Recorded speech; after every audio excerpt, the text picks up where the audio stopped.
आणि पुढची बातमी बारामतीमधून। बारामतीमध्ये वैद्यकीय महाविद्यालयाच्या मागे एकाला बेदम मारहाण करण्यात आली होती।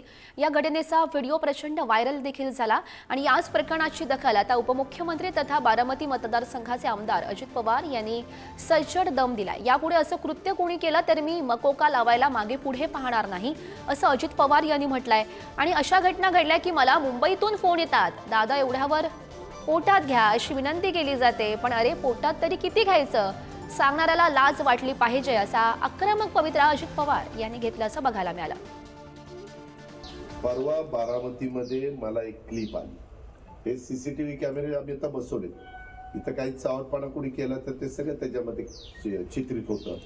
त्याच्यामध्ये एका 2 मोटरसायकलवरून 4 मुलं आली आणि त्यांनी एकाला जे बेदम मारला। तुमच्याकडे पण काही क्लिप आली असेल, पट्ट्याने काय मारतोय, म्हणजे एखाद्या कुत्र्याला मारलं तरी आपण उतार नको, कशाला मुक्या प्राण्याला मारतो, मरोच तो मारलं त्याला।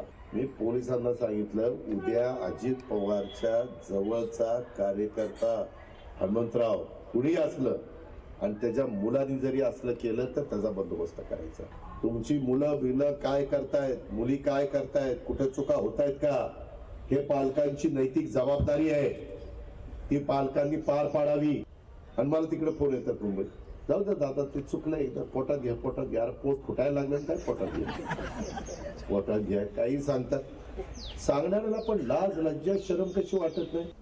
सगळ्यांना नियम सारखा, त्याची नोंद आमच्या पोलीस विभागाने घ्यावी, माझ्या कार्यकर्त्यांनी घ्यावी, माझ्या वडीलधाऱ्यांनी घ्यावी, माझ्या बारामतीकरांनी घ्यावी, अधिकारी वर्गाने पण घ्यावी।